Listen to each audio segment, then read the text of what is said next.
After last night seeing Caitlin Clark, 29 points, 5 rebounds, 10 assists. Kelsey Mitchell, 28 points, 5 rebounds, 3 assists. Aaliyah Boston, 14 points, 9 rebounds, and 4 assists. It's safe to say that this is the new big three. You feel me? Hey, it's safe to say that this is the new big three. And they're making a playoff push after sweeping the Phoenix Mercury in the regular season 3-0. Diana Taurasi said to Caitlin Clark before she got to the WNBA, right? She said, reality is coming. It's easy to look superhuman when playing against 18-year-olds, but this is a grown women's league, and they was laughing, right? And you know what? I agree with Diana. Reality did come. But this time it smacked Diana 3 times this season because Caitlin Clark looked superhuman against 3 gold medal Olympians. So now I really want to hear what she got to say. Anyways, today we're going to go over last night's crazy game. And y'all showed up heavy last night, about 20,000, and y'all pulled up. I appreciate y'all, you feel me? But let's get straight into it. Let's go, man. Hit that like button if you didn't already. And if you coming in tomorrow's Fever post-game reaction against the Seattle Storm, hit that like button. Let's get straight into the reaction, man. Come on. So obviously, after studying and putting these clips together, you feel me, I found a little something interesting. How Erica Wheeler stands up and signals a 3 before Caitlin even puts the ball on the floor. Now, normally people would think this is just a teammate supporting another teammate. But what I've seen, listen, man, like, Caitlin got over the screen. Was it this first clip right here? Is it this first clip right here? Look, just look at Erica Wheeler right now. Yes, it is. Look at Erica Wheeler. This is a teammate supporting another teammate. Like, that's what people regularly would think, right? But what I see is in the film room, the game plan was to urge Caitlin to take more three-point shots. So once Natasha played super under the screen, Caitlin knew she was shooting it regardless. Like, if she get a late contest or not. Just pay attention. Look at Natasha Cloud real quick. So you see Natasha right here, right? All right. Caitlin knows, all right? She's playing that low. Nalissa set the screen. By this time, Natasha like, oh, damn, this is Caitlin. This is Caitlin. I'm too used to not guarding shooters who could shoot from Uganda, Yucatan, South Africa. She plays up, but by that time, it's too late. Like, it's not even too late, but for Caitlin, it's too late. Like, look, Natasha's literally swiping. Like, look at them. Literally, she could bear hug her and suplex her out the air right now. But this is enough room for Caitlin. Like, she's just that good, bro. Look at this. Like, this is not normal, bro. Like, at all. Once again, what's the 4-letter word that Caitlin has that the W doesn't, that we've been talking about recently? Pace, right? And pace is not just being fast. I don't want y'all to think pace is just Caitlin running. No. Caitlin's pace is how quick can she score after they score. Just to mess up any momentum they built up off a basket, right? And yet again, you see as soon as Kalia Copper scores, Caitlin brings it straight to Kalia and puts her in the blender, or ISO. Let's do it. Y'all remember Kalia was harassing Caitlin last matchup, right? Look at it. Boom. Come here. Bop. Bop. Boom. And one. With the foul. You feel me? With the foul. Now listen. This is not easy to do. Kalia Copper is very physical, you feel me? But we ain't going to talk too much about that clip. Let's get straight to this next clip. Again, when Caitlin see a bucket on her team, she makes it 2 buckets on their team, which is funny because I call her C22. You know what I'm saying? Mercury C1, she C22. All right, let's get straight into this. Look at this right here. Oh, wait, I just rewinded. Let's watch it again. Why not? So, Diana Taurasi, if I'm not mistaken, makes a layup right here, right?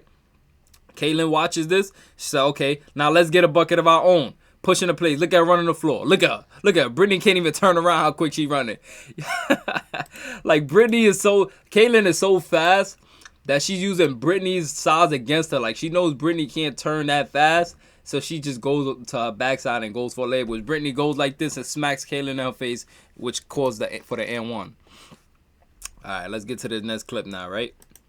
Look at Caitlin, though. But before we move on to that, pay attention. She scored in how many seconds? Under 7 seconds, right? Under 7 seconds. You hit me, I laugh. I hit you, you cry. That's the best way to describe playing against Caitlin. Keep your hands to yourself, in other words. Accept your L or get handed your L in a worse way. Look at this. Look at this, man. She's smart and everything. But look, this clip is to show specifically why I say without Caitlin, this team is literally discombobulated. Aaliyah ignores Caitlin's call for the ball. Look at Caitlin calling for the ball right now. Her hands is up. Aaliyah ignored that, right? And there's nothing wrong with that, by the way. Sometimes the adrenaline is high in the moment, but look at how sloppy Aaliyah looked trying to play hero ball. This is how she looks when Caitlyn isn't setting her up. Look at this. Just throwing the ball. And I'm not going to lie. I hate to take a jab at one of my favorite players, but this is an Angel Reese type of layup. Like, no coordination, no, you know what I'm saying, no IQ, just throwing the ball up, baiting for a foul. I don't like that kind of gameplay right there. All right? Now, this is a prime example of how Caitlyn simplified the game for her teammates, making them all stars in their roles and bringing out the best out of everyone around her. Now, look, another hero ball play from Kelsey when Caitlyn was on the bench. Look at Kelsey right here. Look at how much time is on the shot clock. It's only been 5 seconds so far, right? Now it's 7 seconds. And what Kelsey does? She forces up a three.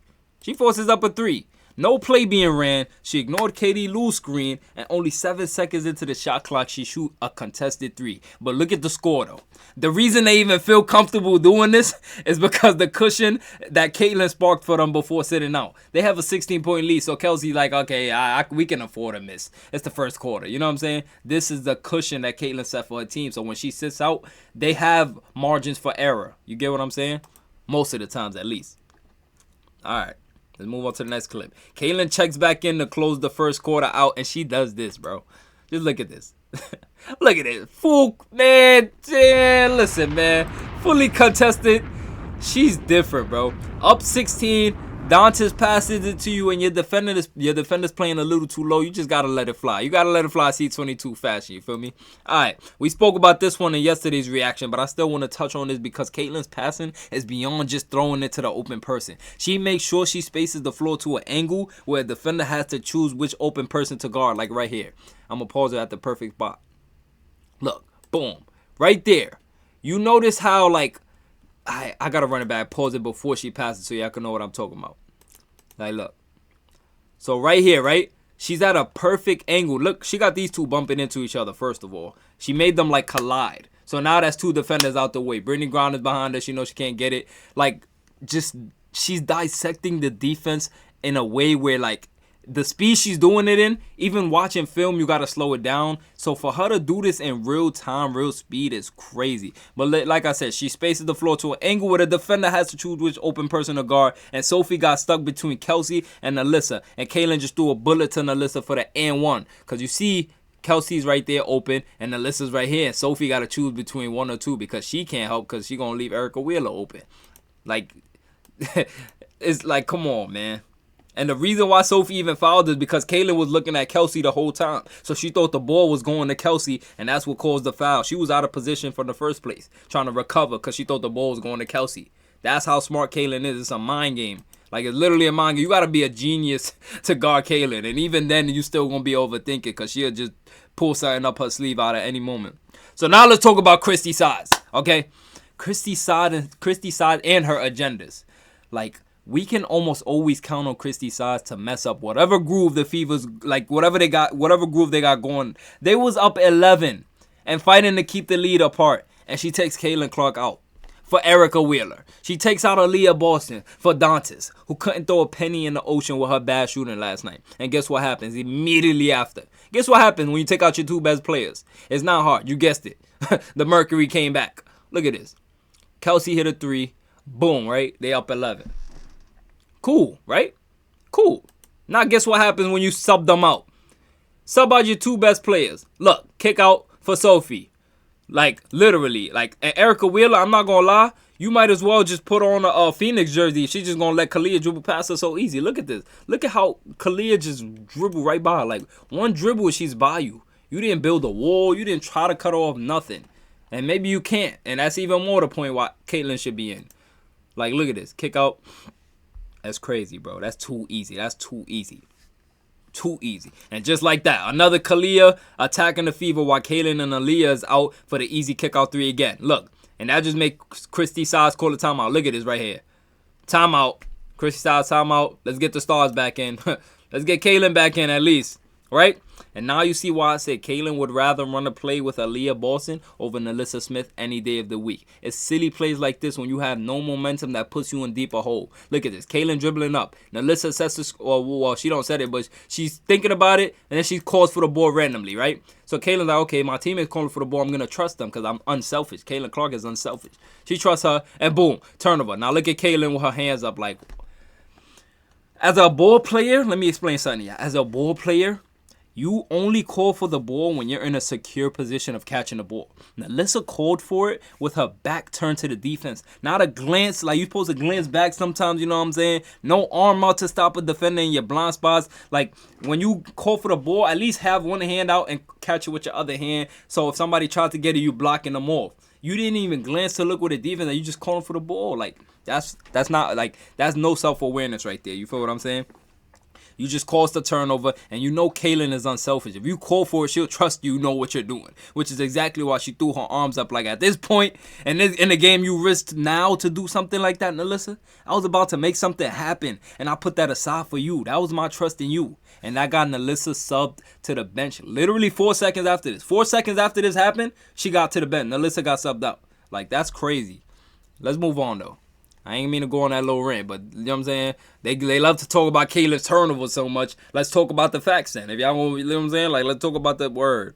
But anyways, where we at right now? Now, the Fever's only up 3, right? They only up 3 after being up this much. How much they was up? 28 points. Kaylin executes a 2-for-1 opportunity. Look at this on Natasha. Look, step back. Come here. Yaga, Miyagi.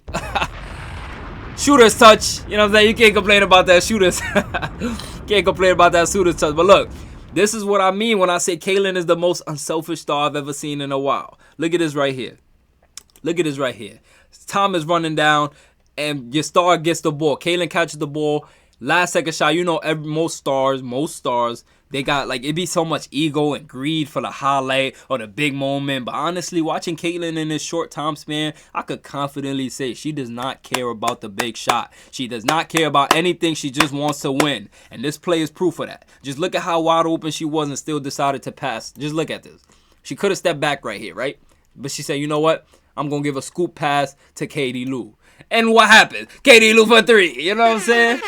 To go up 8 points. That's what being unselfish gets you. It's not all about the highlights and shit, because highlights don't win games. It's teamwork. It's your teammates trusting in you, and this makes your teammates want to play with you more. And this makes future stars want to come join and play with you. This is how you get people, like, man, listen, Kaylin is checking all the boards, like checking everything off the boards. Like, you know what I'm saying? She's rookie of the year, if you ask me. And I'm not gonna lie, she's starting to creep up in the MVP ladder. Facts. I ain't see it in the first half, but right now, if she keeps this up for the rest of the way, I definitely got Kaylin for MVP conversation. Say what you want. Now, I don't know if Brittany Griner got the memo yet, but the best shooter to play your sport is on the court with you right now, if you didn't know. Like, the best shooter to ever play this sport is on the court with you. And for you to play under the screen, look at Brittany Griner playing under the screen. You better, girl, if you don't get up here, if you don't come and contest this shot, this is what's going to happen. Bombs away. Like, are you dumb? You feel me? Anyways, Brittany Griner got in foul trouble right after that. She had to sit out. And Kaylin said, Aaliyah, you know what time it is. You know what time it is, Aaliyah. Set that screen. Let's go eat on the inside. Ain't nobody down there to stop us. Hey, light work. That's too easy. You feel me? All right, and Kalia's addicted to Caitlin Clark. How many times we gonna go over Kalia Copper's addiction to Caitlin Clark? I'm not mad at it though. You feel me? I'll be staring at Caitlin too if I was on the court. She can't get her eyes off her. She can't stop from being around Caitlin when she has the ball, even if it means leaving a wide open shooter open for 3. Look at this. Look at this. Look at this. Look at this. Look at how Kalia's just, like, Kalia's supposed to be all the way with Kelsey right now. She already ran up, but you so stuck on Kaylin, you assuming somebody's probably right here. You didn't even glance to look at somebody far hash. You know what I'm saying? Far wing, I mean. Like, by the time Kaylin notices, boom. It's too late. It's too late. Kelsey's too good of a shooter. All right? Kaylin's gravity is something else, bro. Now, Kelsey kind of rushed this shot, and at first I was like, okay, she had a little time to shoot. But then I realized this was Caitlin's 9th assist, and I wouldn't think too much of this shot right here if it wasn't for the next one I'm going to show you. Look at this. Caitlin passes to Kelsey, quick trigger, high shot, boom, right? That's a good shot. Kind of rushed, but it went in. Now, look at how Kelsey is all of a sudden rushing every shot. If it's a pass that comes from Caitlin specifically. Caitlin right now has 9 assists, okay? And Kelsey is working to get her that 10th because that helps everyone. It helps the team extend the lead. It adds points for Kelsey and gets Caitlyn her double-double. This is the game within the game that I was talking about. I didn't get none of this energy before the break. I'm going to be honest. And you could tell in practice and over dinners most likely, Caitlyn and Kelsey's bond is starting to look real genuine. And I'm here for it. You feel me? I'm here for it. I'm loving it. I want them to gel together. I don't want no jealousy in the locker room because this team and the potential could go so far in the playoffs. And I want them to win a championship this year. I'm going to be honest, bro. If they win a championship this year, like, it's over. Y'all going to hear me. I'm going to break YouTube servers myself with the amount of videos I'm going to be dropping. You feel me? But listen, man. Let's watch this clip right here. Look at this. Look at this. Kelsey drives for the 10th double-double. One double-double away for the all-time record for the guards, man. Shout out to Caitlin Clark, bro. Listen, the Fever play the Storm tomorrow, too, at 3:30 Eastern time. Should I keep doing these film breakdowns? Y'all let me know. Matter of fact, hit the like button right now. If you want me to keep doing it, smash the like button right now. If y'all want me to do it. And if y'all want me to do the reaction tomorrow, you know what I'm saying? I mean, we're going to do it regardless. But to get it out faster, smash that sub button so y'all notified. You feel me? I'm going to see y'all after tomorrow's win. It's your boy Venom. Let's go!